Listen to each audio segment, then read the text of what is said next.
Hi everyone, this is Parul, your faculty of reasoning. Welcome to Puzzle Pro.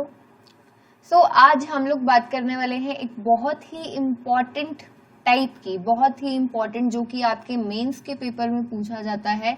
ये एक ऐसी type है, ऐसे क्वेश्चंस की टाइप है जिसकी डिमांड बहुत ज्यादा है बट अवेलेबिलिटी उतनी ही कम है. जितनी ज्यादा इसकी डिमांड है उतनी ही कम इसकी अवेलेबिलिटी है. सो आई होप आप सभी को समझ में आ गया होगा कि मेंस में सबसे ज्यादा इंपॉर्टेंट चीज क्या होती है, जिसका कंटेंट बहुत कम मिलता है, जिसको कम समझाया जाता है, जिसके बारे में यूट्यूब पर या कहीं पर भी बहुत कम बात की जाती है बैंकिंग एग्जामिनेशंस में, बैंकिंग के मेंस के पेपर में. यस, आज हम लोग करने वाले हैं एनालिटिकल रीजनिंग. ठीक है, पहले देखो, अब ऐसा ये एक ऐसा टॉपिक है जो एक ही क्लास में, I don't want to lie here, कि एक ही क्लास में आप नहीं सीख सकते हैं क्योंकि इसके अंदर जो टॉपिक्स हैं वो बहुत सारे हैं. ठीक है, और जैसे बाकी चीजें करने में कुछ रूल्स होते हैं, है ना, यहाँ पर कुछ रूल्स नहीं होता है. यहाँ पर आपको सिर्फ और सिर्फ एज एनालिटिकल रीजनिंग से यहाँ पर आपको एनालाइज करना पड़ता है, थोड़ा सा सोचना पड़ता है, एज्यूम करना पड़ता है चीजों को किस तरीके से, वो हम अभी सभी सारी चीजों को डिस्कस करेंगे. ठीक है, तो स्टार्ट करते हैं आज के सेशन को. एनालिटिकल रीजनिंग, एनालिटिकल रीजनिंग यहां से ही पता चल रहा है. एनालिटिकल रीजनिंग, इसको लॉजिकल रीजनिंग भी कहा जाता है. तो क्या होता है एनालिटिकल रीजनिंग में? आपको एनालाइज करना होता है. बहुत सारे टॉपिक्स आते हैं एनालिटिकल रीजनिंग के केस में. ठीक है, जैसे कि आपके टॉपिक्स हैं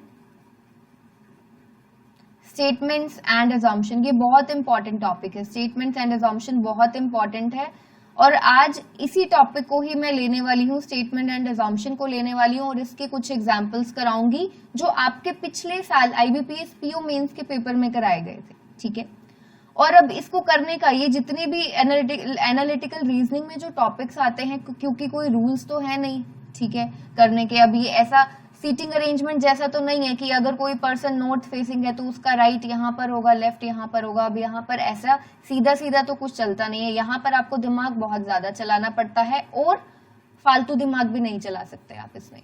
ठीक है, कुछ टिप्स एंड ट्रिक्स हैं जिसको हम डिस्कस करेंगे, जिसके बेसिस पर आप इनके क्वेश्चंस को सॉल्व कर सकते हैं. ठीक है, statements and assumption, statements and assertion, ऐसे बहुत सारे टॉपिक्स है. कॉज एंड इफेक्ट है. तो ऐसे बहुत सारे टॉपिक्स हैं और आज हम जिसको उठाने वाले हैं that is statements and assumption. ठीक है, आज हम लोग करने वाले हैं स्टेटमेंट्स एंड अजम्पशन को. ठीक है, तो सबसे पहले इसका मतलब क्या होता है वो भी डिस्कस करेंगे. उससे पहले कुछ टिप्स हैं जो बहुत जरूरी हैं, सभी को पता होनी चाहिए. अब फॉर एग्जाम्पल आपको पता है स्टेटमेंट्स एंड अजम्पशन के केस में क्या होगा, आपको मिलेगी स्टेटमेंट. ठीक है, आपको स्टेटमेंट मिलेगी कोई, और स्टेटमेंट और उसके बाद कुछ एजम्पशंस मिलेंगे. वो इस तरह से देगा, एजम्पशन 1, 2, ठीक है, 3, इस तरीके से देगा. ऐसे क्वेश्चंस आते हैं. अब आपको बताना होता है और जो ऑप्शंस आते हैं वो ऐसा होता है, एजम्पशन 1 इज इम्प्लिसिट, इस तरीके से ये वर्ड यूज करता है, इम्प्लिसिट और एक्सप्लिसिट वर्ड. ये सभी चीजें अभी हम लोग डिस्कस करेंगे. इन सबको करने से पहले इन सभी चीजों को समझिए. मैंने आपको क्वेश्चन का फॉर्मेट बता दिया. स्टेटमेंट होता है, एजम्पशंस दिए जाते हैं और आपको इन एजम्पशंस में से बताना होता है, जो आपको ऑप्शंस दिए गए होते हैं किस तरह से, assumption 1 is implicit, assumption 1 and 2 both are implicit, या फिर कोई एक का दे देगा एजम्पशन 3 इज एक्सप्लिसिट, इस तरीके से देगा. ठीक है, इन सब का मतलब क्या होता है वो हम अभी डिस्कस करेंगे. उससे पहले आपको जो चीज याद रखनी है, वो जो भी स्टेटमेंट आपको देता है ना, ये पूरी एनालिटिकल रीजनिंग में, सिर्फ इस टॉपिक की बात नहीं कर रही, जितने भी इसके टॉपिक्स हैं, ठीक है, वो जो भी आपको स्टेटमेंट देता है आपको कंसिडर करना है दैट इज ट्रू ऑलवेज. ठीक है, आपको हमेशा कंसिडर करना है वो जो भी आपको स्टेटमेंट देगा वो बिल्कुल सही होगी. ठीक है, फिर वो उसमें चाहे कुछ भी बोले. अगर वो बोले कि एक कैट है, ठीक है, cat runs faster than lion.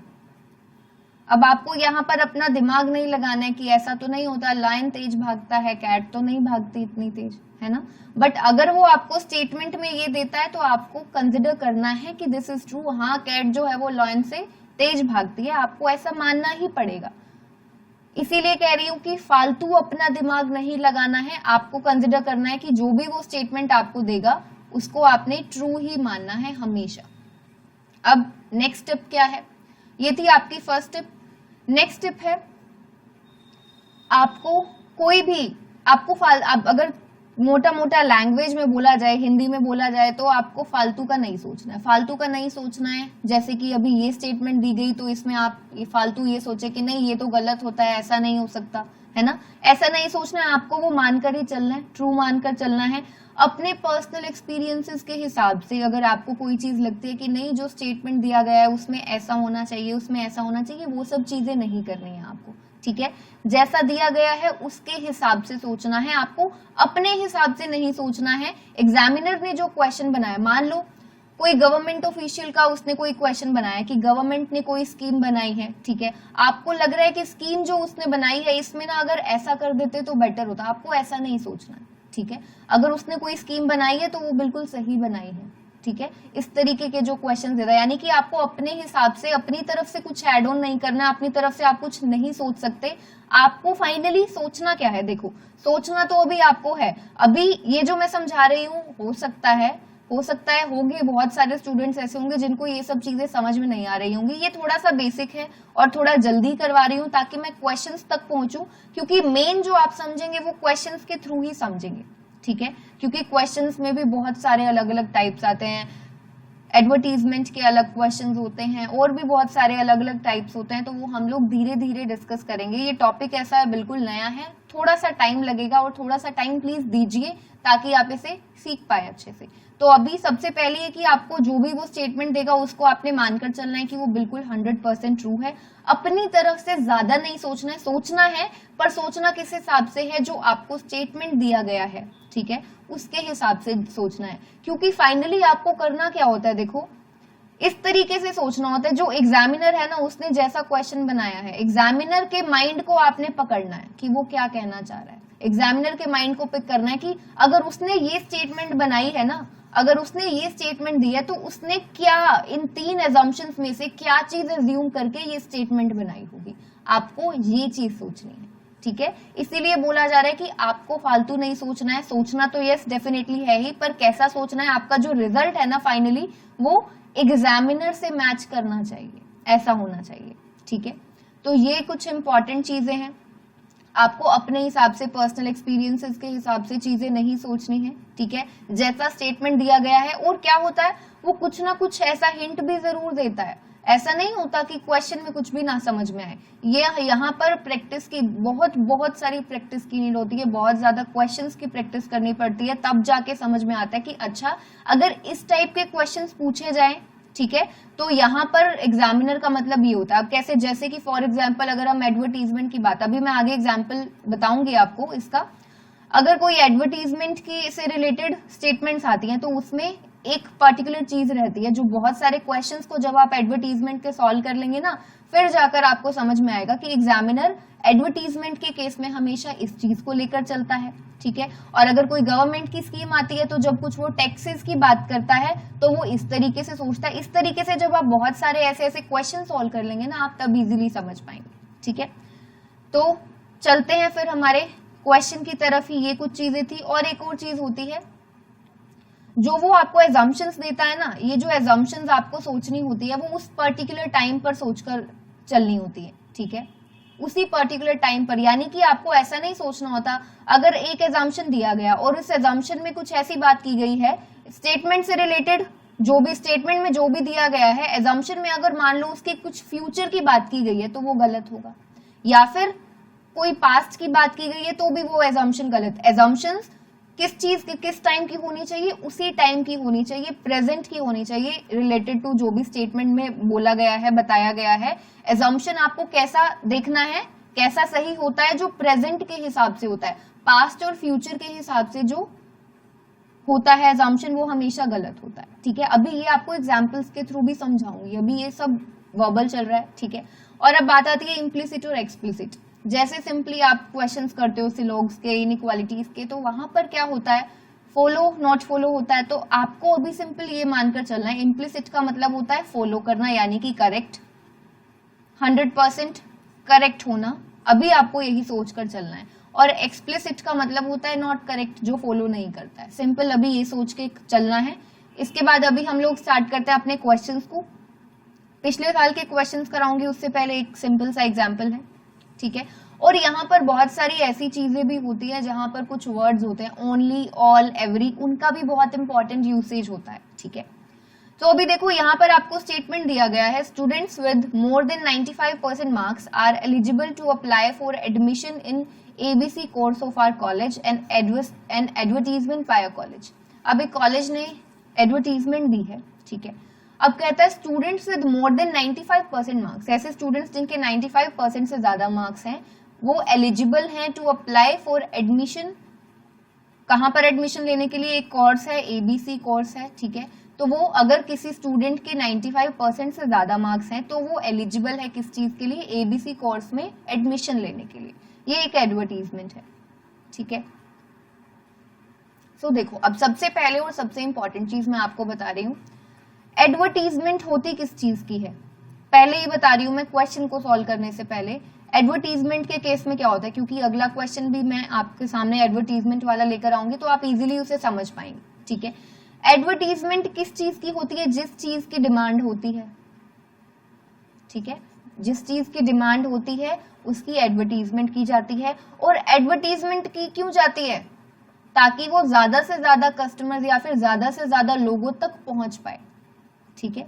तो आपको ये दोनों चीजें, एडवर्टीजमेंट का अगर कोई क्वेश्चन आता है तो इसको हमेशा ध्यान में रखना है। एडवर्टीजमेंट किसकी की जाती है? जिसकी ऑलरेडी डिमांड होती है। अब जिस चीज की डिमांड नहीं है उसकी एडवर्टीजमेंट क्यों की जाएगी? ऑब्वियस सी बात है, जिस चीज की डिमांड ज्यादा होती है उसी की एडवर्टीजमेंट की जाती है ताकि वो और ज्यादा से ज्यादा लोगों तक पहुंचे, सिंपल।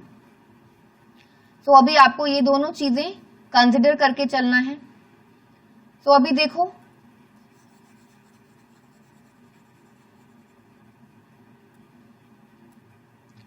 Assumption 1 आपको दिया गया है, only those who have more than 95% marks can cope up with the studies of ABC course। अब Assumption 1 कहती है कि सिर्फ वही, only those का मतलब है सिर्फ वही लोग, सिर्फ वही स्टूडेंट्स जिनके मार्क्स 95% से ज्यादा हैं वही कॉप अप कर सकते हैं इस कोर्स के साथ, वही इसको कर सकते हैं।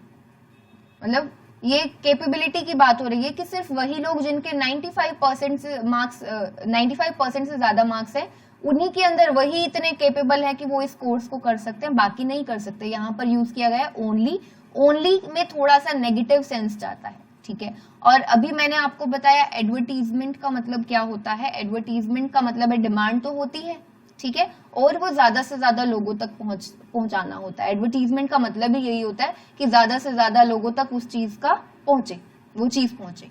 तो अब यहाँ पर वो बोल रहा है only those who have more than 95% marks. सब सोच के देखो, ये स्टेटमेंट जब बनाया गया, ठीक है, ये स्टेटमेंट बनाया गया तो क्या ये अज्यूम करके बनाया गया होगा? आपको खुद से सोचना है, ठीक है, कि अब स्टेटमेंट में दिया गया है कि स्टूडेंट्स जिनके 95% से ज्यादा मार्क्स हैं वो एलिजिबल हैं एबीसी कोर्स के लिए, ठीक है। तो अब उसके हिसाब से अगर आप लोग, अब कुछ स्टूडेंट सोच सकते हैं कि ये बिल्कुल करेक्ट है, इम्प्लिसिट है, ठीक है, पर यहाँ पर वर्ड यूज किया गया है ओनली। इसीलिए एक एक वर्ड जो यूज किया गया होता है ना बहुत इंपॉर्टेंट होता है। यहाँ पर यूज किया गया है ओनली, और जबकि ऐसी कोई बात नहीं है, स्टेटमेंट में ऐसा कुछ नहीं दिया गया है कि कोई और नहीं कर सकता या कर सकता है। आपको इसके बारे में ज्यादा सोचना भी नहीं है। उसने सिंपली बोला है कि ये एडवर्टीजमेंट है, एडवर्टीजमेंट है कि 95% से ज्यादा वाले एडमिशन लेंगे, ठीक है, 95% से ज्यादा वाले एलिजिबल हैं एडमिशन के लिए। और यहाँ पर क्या किया गया है, यहाँ पर कैपेबिलिटी की बात हो रही है। यहाँ पर ये भी नहीं बात हो रही कि 95, यहाँ पर कैपेबिलिटी की बात हो रही है, कॉप अप की बात हो रही है। ऐसा तो कुछ नहीं दिया गया है स्टेटमेंट में, ऐसी कोई बात भी नहीं की गई है, ठीक है। यहाँ पर बात की गई है कैपेबिलिटी की, कॉप अप, ठीक है, कि जो सिर्फ 95% से ज्यादा मार्क्स वाले स्टूडेंट्स होंगे ना वही इतने कैपेबल है कि वो एबीसी कोर्स को में एडमिशन ले पाए और उसको अच्छे से संभाल पाए, उसको अच्छे से कोर्स अपना कंप्लीट कर पाए, बाकी सब लोग नहीं कर सकते। तो ऐसे कैपेबिलिटी की बात नहीं की गई है यहाँ पर, तो ये वाला गलत है आपका, ठीक है। Next, there are plenty of students with more than 95% marks who are likely to apply for admission in ABC course, ठीक है। नेक्स्ट assumption है आपका ये। तो अब इस assumption में देखो, वो कहते हैं there are plenty of students। plenty of students का मतलब क्या होता है कि काफी सारे स्टूडेंट्स ऐसे होंगे, ठीक है, काफी सारे ऐसे स्टूडेंट्स होंगे जिनके 95% से ज्यादा मार्क्स होंगे और वो फिर अप्लाई करेंगे एडमिशन के लिए एबीसी कोर्स में। अब देखो, एडवर्टीजमेंट का मैंने आपको बोली थी दो इंपॉर्टेंट चीजें, बोली थी ना, एडवर्टीजमेंट का मतलब ही क्या होता है कि वो ज्यादा से ज्यादा लोगों तक पहुंचानी है। तो अब यहाँ पर उसने उससे रिलेटेड दिया ना, plenty of students with more than 95%। ठीक है, ऐसे प्लेंटी ऑफ स्टूडेंट्स होंगे, बहुत सारे, काफी सारे स्टूडेंट्स होंगे, यानी कि अच्छी मात्रा में ऐसे स्टूडेंट्स होंगे जिनके मार्क्स होंगे 95% से ज्यादा, तो वो एडवर्टीजमेंट देखकर क्या करेंगे, कोर्स को लेंगे। ठीक है, एडमिशन लेंगे। तो ये क्या है, ये है इम्प्लिसिट। अभी देखो, अगर किसी को ये नहीं समझ में आता ना एकदम से कि फर्स्ट होगा या सेकंड होगा, आप क्या किया करो, पहले तीनों पढ़ लिया करो। ठीक है, पहले तीनों पढ़ लिया करो। अगर आपको किसी का एकदम से लगता है कि नहीं ये तो सही नहीं है, तो आप उसको गलत कर दो, नहीं पता चलता तो एक बार तीनों को पढ़ो। ठीक है, तो जैसा फर्स्ट तो पढ़ के बिल्कुल पता चला कि ये गलत है। ठीक है, कैसे, क्योंकि यहाँ पर ओनली यूज किया गया है कि सिर्फ 95% वाले मार्क्स ही क्या कर सकते हैं, कैपेबल हैं इस कोर्स को करने के, बाकी कोई भी नहीं कर सकता, क्योंकि ओनली वर्ड ऐसा है जिसमें थोड़ी सी नेगेटिव सेंस आ जाती है। ठीक है, तो जबकि ऐसा कुछ बात नहीं किया गया है, स्टेटमेंट में ऐसा कुछ हमें रिफ्लेक्ट नहीं हो रहा है। ठीक है, सेकंड में देखो, उसने बोला there are plenty of students with more than 95% marks who are likely to apply for admission in ABC course. बहुत सारे ऐसे स्टूडेंट्स हैं जिनके 95% से ज्यादा मार्क्स होंगे, तो वो क्या करेंगे, अप्लाई करेंगे। और एडवर्टीजमेंट में यही तो होता है, एडवर्टीजमेंट में वो ज्यादा से ज्यादा ही तो इसीलिए तो वहां पर बोला गया कि जिनके 95% से ज्यादा मार्क्स होंगे, तो 95% से ज्यादा मार्क्स वाले स्टूडेंट्स क्या करेंगे, एबीसी कोर्स में, जो भी ये इंपॉर्टेंट कोर्स होगा एबीसी कोर्स, उसमें एडमिशन लेंगे। तो ये सही होगा। ठीक है, next, reputation of the college may get affected if students having less than 95% marks are admitted. ये तो बिल्कुल आउट ऑफ कॉन्टेक्स्ट हो गया। रेप्यूटेशन की बात कहां से आ गई, बात तो ये चल रही है ना कि 95% मार्क्स से ज्यादा वाले स्टूडेंट्स अप्लाई करेंगे, और ये एक एडवर्टीजमेंट है। ठीक है, तो एडवर्टीजमेंट आपको जहां पर भी मिलेगी ना, वहां पर आपको हमेशा हिंट मिलेगा डिमांड से रिलेटेड। ठीक है, उसकी डिमांड ज्यादा होती है और वो ज्यादा से ज्यादा लोगों तक पहुंचाई जाती है। एडवर्टीजमेंट करते ही इसलिए कि ज्यादा से ज्यादा लोगों तक पहुंचे, तो ये दोनों चीजें इंपॉर्टेंट होती है, और इन दोनों में से कोई एक हिंट हमेशा आपको मिलेगा, लगभग मिलता ही है एडवर्टीजमेंट के केसेस में। तो यहाँ पर ये भी गलत है, रेपुटेशन तो बिल्कुल आउट ऑफ कॉन्टेक्स्ट हो गया, ऐसा कुछ नहीं है। ठीक है, तो यहाँ पर सिर्फ और सिर्फ आपका जो सेकेंड एजम्पशन है ना, वो इम्प्लिसिट है, सिर्फ और सिर्फ आपका सेकेंड एजम्पशन इम्प्लिसिट है। तो जिस ऑप्शन में आपको ये मिलेगा उसे आपको करना है टिक।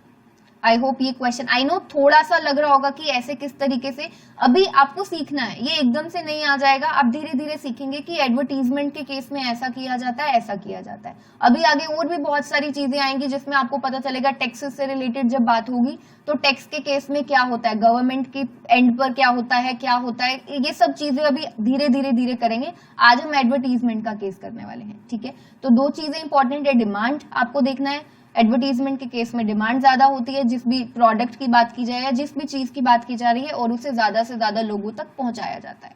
ठीक है, तो ये था आपका फर्स्ट क्वेश्चन जिसका है सिर्फ सेकंड ऑप्शन, सेकंड एजम्पशन आपका इम्प्लिसिट है। नेक्स्ट क्वेश्चन की तरफ चलते हैं, this is your second question. ये जो क्वेश्चन है आपके आईबीपीएस पीओ मेंस के पेपर का है, आईबीपीएस पीओ मेंस के पेपर का है। ठीक है, लास्ट ईयर पूछा गया था। तो देखो, स्टेटमेंट में कहता है the simplest and the most cost effective way to upgrade your home, exchange your old furniture and get 25 to 33% off on the new furniture and advertisement of a furniture company. एक furniture company का advertisement है। ठीक है, furniture company का advertisement है, और उसमें क्या है, क्या बात की जा रही है।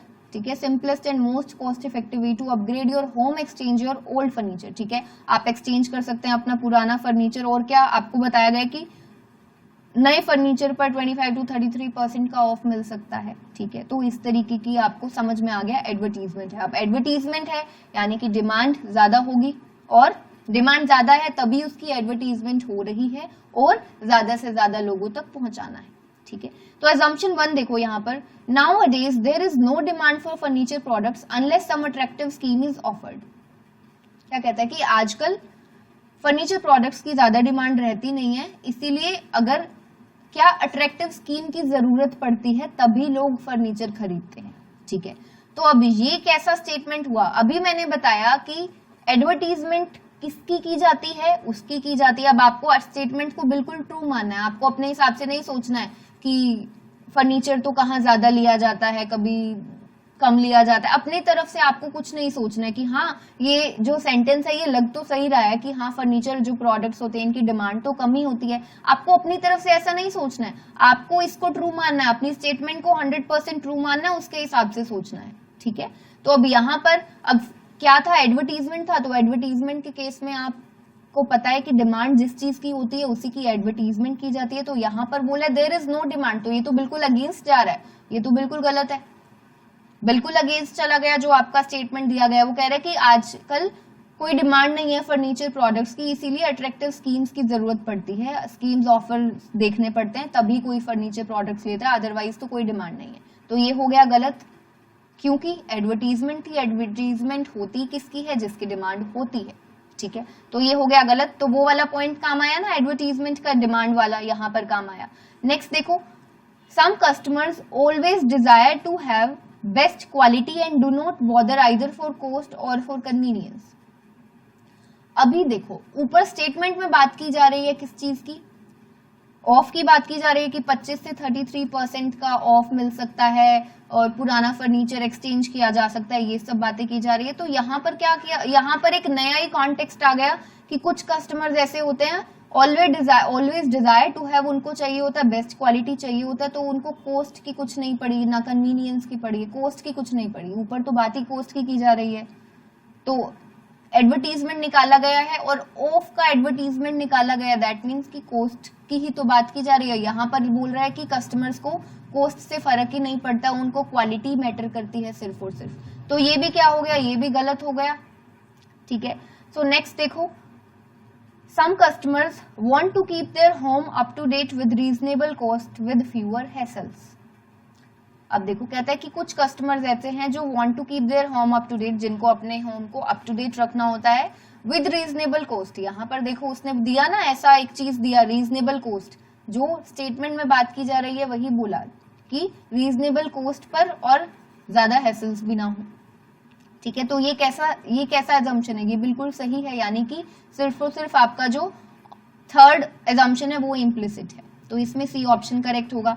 क्योंकि देखो समझना जरूरी है कि कुछ कस्टमर्स, फिर से देखो, some customers want to keep their home up to date, कुछ कस्टमर्स चाहते हैं कि उनका जो होम है वो अप टू डेट रहे, और इसीलिए क्या करते हैं विद रीजनेबल कॉस्ट उसने ऐड कर दिया। ठीक है, रीजनेबल कॉस्ट ऐड कर दिया, इसीलिए क्या है, बिल्कुल सही है। ठीक है, रीजनेबल कॉस्ट, यहाँ पर ऑफ की तो बात की जा रही है। ठीक है, तो इसीलिए ऐसे जो लोग होते हैं जो रीजनेबल कॉस्ट पर करना चाहते हैं तो उनके लिए तो ये बिल्कुल सही हो जाएगी। यानी कि जो एग्जामिनर है उसने ये स्टेटमेंट बनाया होगा क्या एज्यूम करके, ये एज्यूम करके, जो स्टेटमेंट थर्ड है, एजम्पशन 3 है, उसको एज्यूम करके ये स्टेटमेंट बनाया गया होगा। ठीक है, तो यहाँ पर करेक्ट ऑप्शन होगा आपका only third is implicit. Next देखो, स्टेटमेंट में दिया गया the situation of this area still continues to be tense and out of control. ये क्वेश्चन भी आपके last year IBPS PO mains के पेपर का में पूछा गया था। ठीक है, the situation of this area still continues to be tense and out of control, people are requested to be in their homes only. अब स्टेटमेंट पढ़ते ही क्या दिमाग में आया कि situation of this area still continues to be tense, यानी कि सिचुएशन जो है वो सही नहीं है और आउट ऑफ कंट्रोल भी है, तो people are requested to be in their homes only, लोगों को कहा गया है कि वो अपने घर में ही रहें, यानी कि कहीं बाहर ना जाएं, घर में ही रहें, क्योंकि सिचुएशन जो है अभी वो आउट ऑफ कंट्रोल है, बहुत ज्यादा टेंस है। ठीक है, तो अब यहाँ पर आपको एजम्पशंस दी गई हैं, there had been some serious incidents. अब ये चीज देखो, जैसे ही आपने ये स्टेटमेंट पढ़ी थी ना और स्टेटमेंट को आपने बिल्कुल करेक्ट माना है, बिल्कुल ट्रू मानना है, तो सबसे पहले दिमाग में यही आया होगा ना कुछ उस एरिया में डेंजरस हुआ होगा। ठीक है, तो उसने सबसे पहला एजम्पशन क्या दिया, there had been some serious incident, कुछ सीरियस इंसिडेंट हुआ होगा, तो ये बिल्कुल सही है। ना तो इसके अगेंस्ट में जा रही है ना, जो स्टेटमेंट दी गई है उसको कंप्लीटली फेवर कर रही है, ये जो एजम्पशन है। ठीक है, उसको निगेट नहीं कर रही है, वीकन नहीं कर रही है, तो ये बिल्कुल सही है। Next, people will not go to the office, लोग ऑफिस नहीं जाएंगे। अब यहाँ पर देखो बात की गई है people are requested to be in the home only. ठीक है, ये बोला गया ना, people are requested to be in their home only बोला गया है, तो इसका मतलब ये क्या है, ये जो एजम्पशन है ये भी बिल्कुल सही है, क्योंकि बोला गया है, पीपल को कहा गया है, लोगों को कहा गया है कि वो अपने घर पर ही रहें, तो लोग ऑफिस कैसे जाएंगे, नहीं जाएंगे। ठीक है, तो मैंने इसीलिए बोला देखो जो आपको स्टेटमेंट दिया गया है उसको आपने 100% ट्रू मानना है और उसके हिसाब से सोचना है, तो ये सही है। क्योंकि देखो उसने बोला है टेंस है, सिचुएशन टेंस है, आउट ऑफ कंट्रोल है, लोगों को कहा गया है घर से बाहर नहीं निकलना है, तो सीरियस इंसिडेंट कुछ हुआ होगा और people will not go to the office, लोग ऑफिस भी नहीं जाएंगे क्योंकि बोला है कि वो घर पर रहें, ठीक है। और normally will be restored shortly, यानी कि सब चीजें शॉर्टली कुछ टाइम के बाद नॉर्मल हो जाएंगी। अब स्टेटमेंट जो है क्या एज्यूम करके बनाई गई होगी, एक तो फर्स्ट स्टेटमेंट फर्स्ट एजम्पशन सही लग रही है, सेकंड एजम्पशन सही है, third assumption normally will be restored shortly, यानी कि कुछ टाइम के बाद शॉर्टली कुछ टाइम के बाद चीजें नॉर्मलाइज हो जाएंगी। अब क्या ये सही है या फिर गलत है, सोचना है आपको। मैंने आपको अभी थोड़ी देर पहले एक पॉइंट बताया था और मैंने जो पहले पॉइंट्स बताए थे उसको अगर आप नोट कर लेंगे तो आपके लिए बहुत ही आसान रहेगा। अब मैंने बताया था कि जो भी एजम्पशंस होती है ना, जितनी भी एजम्पशंस होती हैं वो किस तरीके से आपको स्टेटमेंट्स, ठीक है, स्टेटमेंट्स और एजम्पशंस किस तरीके से ऑन दैट पर्टिकुलर टाइम उसके हिसाब से चलना है आपको पहले का और बाद का, यानी कि पास्ट और फ्यूचर का सोच के एज्यूम नहीं करना है, सिर्फ ऑन दैट पर्टिकुलर टाइम पर ये सोचना है कि ये जो है ये चीज है ना ये अभी हुई है, ये जो सिचुएशन है ये अभी है। आपको ये नहीं सोचना कि ये सिचुएशन पहले थी तो पहले कुछ इंसिडेंट हुआ होगा, लोग घर से बाहर नहीं निकले होंगे, ऐसा नहीं सोचना। जो भी आपको स्टेटमेंट दी गई है आपको ये मानना है कि वो अभी हुई है, अभी है, ठीक है। तो ऑन दैट पर्टिकुलर टाइम के हिसाब से सोचना है, पास्ट और फ्यूचर का नहीं सोचना। अब यहाँ पर जो उसने बोला normally will be restored shortly, यानी कि कुछ टाइम के बाद चीजें नॉर्मलाइज हो जाएंगी, फ्यूचर नहीं अभी हम बता सकते क्योंकि हमें सिर्फ पर्टिकुलर टाइम का सोचना है, ना तो फ्यूचर का सोचना है ना पास्ट का सोचना है। तो यहाँ पर फ्यूचर की बात की गई है कि आने वाले टाइम में चीजें जो है वो क्या है, नॉर्मलाइज हो जाएंगी। तो ये क्या हो गया, जो आपका थर्ड एजम्पशन है वो हो गया बिल्कुल गलत, इम्प्लिसिट नहीं है वो है एक्सप्लिसिट, तो ये हो गया गलत। तो यहां पर आपको फर्स्ट और सेकंड और इम्प्लिसिट बी ऑप्शन करेक्ट करना होगा, ठीक है। तो ये कुछ क्वेश्चंस थे। अभी आज हमने एडवर्टीजमेंट वाला देखो समझा है, एडवर्टीजमेंट वाला जिसमें आपको दो चीजें हमेशा ध्यान रखनी है कि एडवर्टीजमेंट किस चीज की जाती है, जिसकी डिमांड ज्यादा होती है, ठीक है, और एडवर्टीजमेंट की क्यों जाती है, ताकि वो ज्यादा से ज्यादा लोगों तक पहुंचे, यानी कि उसकी रीच जो है वो ज्यादा हो।